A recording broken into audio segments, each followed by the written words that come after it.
नमस्ते। मल मूत्र पसीना, गंदी सांसें और महिलाओं के मासिक धर्म के द्वारा हमारा शरीर अपने आप को साफ करने का प्रयास करता है। इन सब रास्तों से गंदगी फेंक फेंक कर और अपनी इम्यूनिटी बढ़ाता है। अगर हमारे शरीर के अंदर मल तत्वों का ज़्यादा जमाव होते चला जाता है तो जो पसीना बदन से फेंका जाता है वह बहुत ज़्यादा दुर्गंध युक्त हो जाता है और इसलिए बदन से दुर्गंध आना प्रारंभ हो जाती है। और यह गंदगी जो जमा होती है यह है गलत आहार से। अगर हम ज़्यादा नॉन वेज खाएंगे, ज़्यादा मिर्च मसाले, तली हुई सब्जियां, ज़्यादा स्वाद के चक्कर में जाएंगे तो आहार हमारा ऐसा हो जाएगा जो कि हमारे कब्ज पैदा करेगा और मल को बाहर पूरा तरह से फेंक नहीं पाएगा, कॉन्स्टिपेशन हो जाएगा। उसके गंदे रस को हमारा शरीर चूसते चला जाएगा, मल तत्व को कड़ा करते चला जाएगा और हमें सतत बीमार करते चला जाएगा। यह गंदा रस हमारे पसीने को गंदा करेगा और जो मल की गंदी गैस निकलती है वो भी शरीर एब्जॉर्ब करते चला जाएगा, जिसके कारण हमारे मुंह से बदबू आएगी। इसके साथ में अगर मरीज को गुटखा, पान, तंबाकू, बीड़ी, सिगरेट, शराब ऐसी गंदे लतें हैं तो उसके शरीर से मुंह से बास तो आएगी ही आएगी, उससे भी ज़्यादा बदबू उसके पसीने की दुर्गंध आएगी।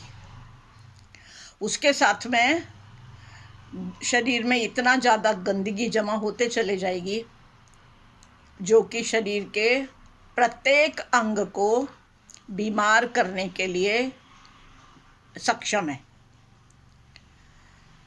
पसीने जो हमारा रोमरंध्र है शरीर में, पूरे शरीर में, जहाँ से हमारा शरीर सांस भी लेता है, शुद्ध ऑक्सीजन भी लेता है और शरीर ऑक्सीजन लेना तो दूर वहाँ से पसीना फेंक नहीं पाएगा क्योंकि हमारा पसीने का घनत्व ज़्यादा होते चला जाएगा और इसलिए रोमरंध्रों से पसीना निकलना मुश्किल हो जाएगा। और जितने रोमरंध्र के छेद बंद होते चले जाएंगे वहाँ पे दाद, खाद, खुजली, फोड़े, फुंसी, मुहासे, मस्से, गठाने आदि होते चले जाएंगे। और इस तरह से यह गाढ़ा पसीना, गाढ़ा रस रक्त पूरे शरीर में सर्कुलेट करेगा और सिर्फ बीमारियां पैदा करेगा। हमारा ब्लड प्रेशर बढ़ा देगा, हमारे कोई भी अंग अच्छे से काम नहीं कर पाएंगे, इसलिए शुगर बढ़ने लगेगी। किडनी से पूरी तरह से मल तत्व छान के बाहर नहीं फेंके जा सकेंगे, इसलिए किडनी में स्टोन होंगे, गॉल ब्लैडर में स्टोन होंगे। इस गंदे वायु के गैस के कारण हम अच्छे से सांस नहीं ले पाएंगे, इसलिए दमा हो जाएगा। और यह गंदा रस रक्त, गंदा पसीना, गंदा जो मल तत्व ज़्यादा जमा हो रहा है शरीर में और पूरे शरीर में घूम रहा है, धीरे धीरे वो संभव है कि ब्लड कैंसर में भी चेंज हो जाए। और इसका इलाज आपको बता दूं, दुनिया में गंदे पसीने को साफ करने का इलाज कहीं नहीं है कि आपकी दुर्गंध, शरीर की दुर्गंध समाप्त हो जाए। इसलिए हम क्या करते हैं, ढेर सारा डिओडोरेंट, स्प्रे और तरह तरह के खुशबू वाले पाउडर, अच्छे अच्छे टूथपेस्ट, मुंह के बदबू के लिए सुंदर सुंदर साबुन इस्तेमाल करते हैं, लेकिन दुर्गंध को दबाने के लिए करते हैं, दुर्गंध को समाप्त करने के लिए नहीं करते हैं। और उल्टा ये चीज़ों से जो हमारे सांसों से अंदर जा रही हैं, पाउडर हमारी सांसों से अंदर जा रहा है, ये सारे स्प्रे हमारी सांसों से अंदर जा रहे हैं, ये हमारे लंग्स में जा रहे हैं और हमें तरह तरह की बीमारियां पैदा करेंगे। हम इस तरह से स्वस्थ होने के बदले और ज़्यादा रोगी होते चले जाएंगे। इसको दूर करने का उपाय है, सबसे पहले तो ढेर सारा पानी पीजिए ताकि ज़्यादा से ज़्यादा पेशाब हो सके और गंदगी को बाहर फेंक सके। हम सवेरे उठते के साथ में 3-4 ग्लास सादा पानी नल का पी लेंगे, आराम से बैठ के घूंट घूंट करके, बिना मुंह हाथ धोए ब्रश किए, ताकि उसमें से आधा पानी सीधा बड़ी अतड़ी में चला जाएगा, जो कि फ्लश करके हमारे मल तत्वों को बाहर फेंकने में हमारी मदद करेगा, कब्ज को दूर करेगा। कब्ज का दूर होना अति आवश्यक है पेट की सफाई के लिए। उसके बाद में आधा पानी हमारा शरीर चूस लेगा, रास्ते में ही चूस लिया जाएगा, और यह पूरे शरीर में खून के साथ में मिलके घूमेगा और शरीर के प्रत्येक सेल से, प्रत्येक कोशिका से, हर अंग से गंदगी को खींच के लाएगा, बहा के लाएगा और किडनी के द्वारा छान के बाहर फेंकते चला जाएगा।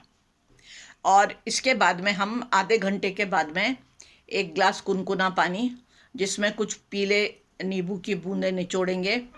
अगर घर में घराने में डायबिटीज़ नहीं है तो 2 चम्मच शहद मिलाएंगे, एक गुड़ का ढेला मिला सकते हैं, थोड़ा अदरक कूट के डाल सकते हैं, और यह पानी हम आधे घंटे के बाद में पिएंगे ताकि पूरा शरीर अंदर से साफ होते चला जाए।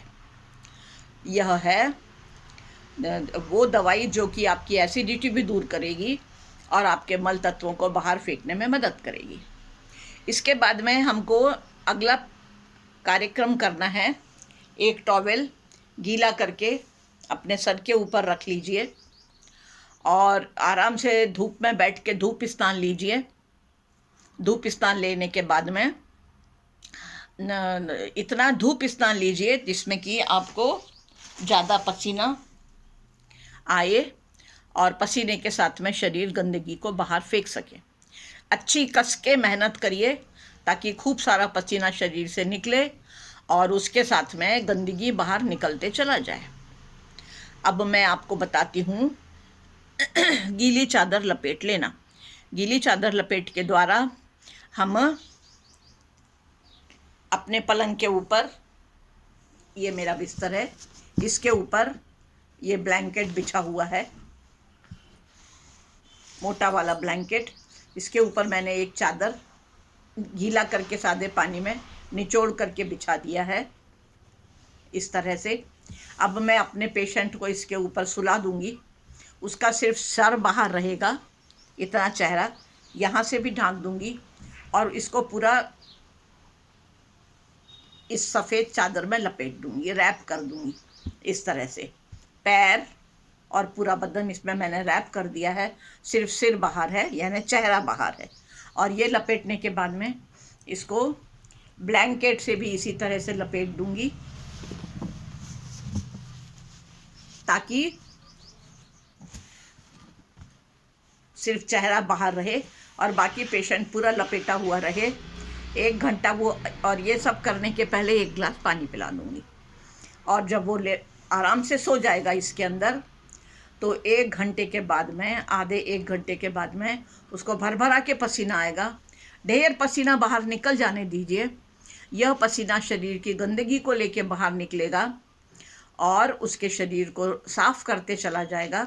जितना देर पेशेंट सहन कर सकता है उतनी देर उसे सहन करने दीजिए, और जब पसीना निकलना हो जाए तो वापस चादर को खोल दीजिए।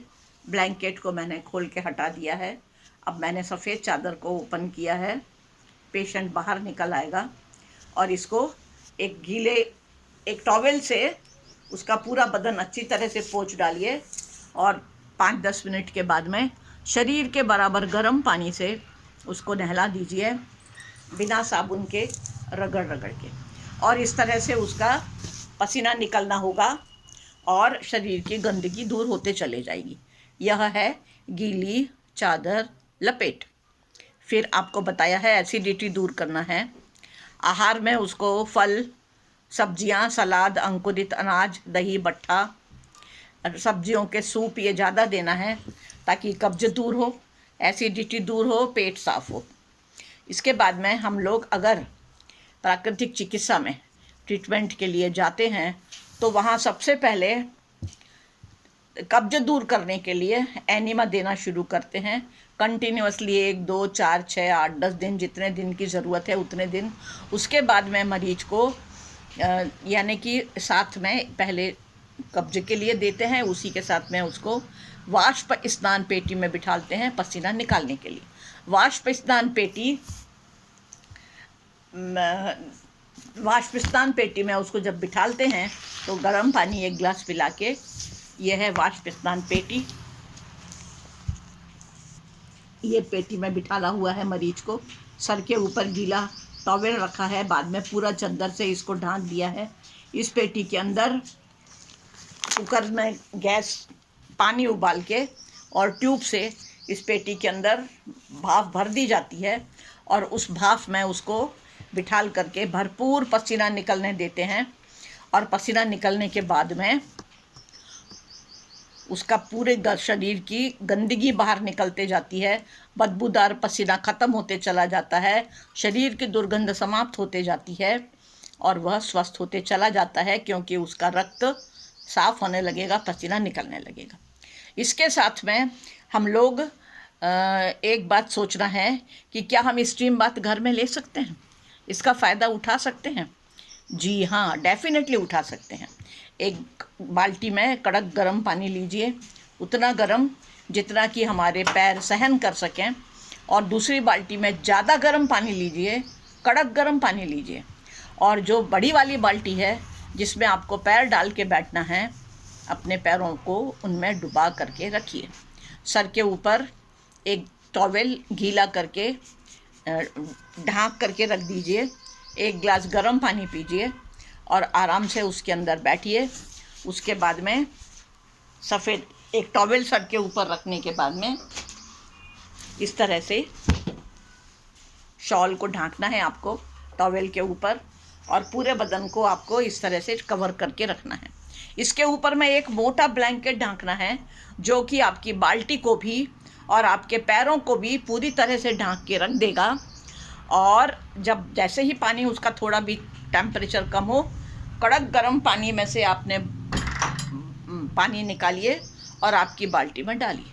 कड़क गर्म पानी से बाल्टी निकालिए, आपकी बाल्टी में इस प्रकार डालिए कि आपकी पैरों पे पानी ना पड़े, बाल्टी में पानी जाए। और जब आपको भर भरा के पसीना आने लगेगा तो खूब पसीना निकल जाने दीजिए, अच्छी तरह से निकल जाने दीजिए। और फिर बाद में सब चीज़ों को हटा के आपने ब्लैंकेट हटाया, शॉल हटाया, टॉवेल हटाया, और जब पसीना ढेर सारा है उसको अच्छे से पोंछ डालिए टॉवेल से, और फिर से शरीर के बराबर गर्म टेम्परेचर वाले पानी से पूरा धो डालिए। और इस तरह से आप अपने शरीर को पूरा पसीने से मुक्त करेंगे, गंदे पसीने से मुक्त करेंगे। बदन की दुर्गंध आपकी समाप्त होते चले जाएगी, आपकी इम्यूनिटी बढ़ते चली जाएगी और शरीर को, पूरे बदन को शुद्ध खून मिलेगा, जिससे कि आपको कभी भी हृदय की बीमारी नहीं होगी। क्योंकि हार्ट को भी गंदा खून सप्लाई होने से आपके हृदय को भी बीमारियां, हार्ट अटैक आने का डर है, उसके अंदर ब्लॉकेज आने का डर है। तो आप सारी बीमारियों से मुक्त होते चले जाएंगे, आपकी पसीने की दुर्गंध के दूर होने के साथ में। इस प्रकार से आप सदा स्वस्थ रहिए, निरोगी रहिए और पसीने की दुर्गंध से, बदबू से मुक्त होते चले जाइए। स्प्रे और डिओडोरेंट का, पाउडर का ज़िंदगी भर के खर्चे से आप बचते चले जाएंगे, साथ में स्वस्थ होते चले जाएंगे, इम्यूनिटी बढ़ते चले जाएगी। तो अब आपको स्वास्थ्य के लिए ईश्वर से प्रार्थना करती हूँ और अगली बीमारियों के लिए देती हूँ। आपको गीली चादर लपेट और स्टीम बाथ के लिए मैं प्रात्यक्षिक अगले वीडियो में देना चाहूँगी, ताकि आपको और ज़्यादा क्लियर हो सके कि कैसा किया जाता है। नमस्ते।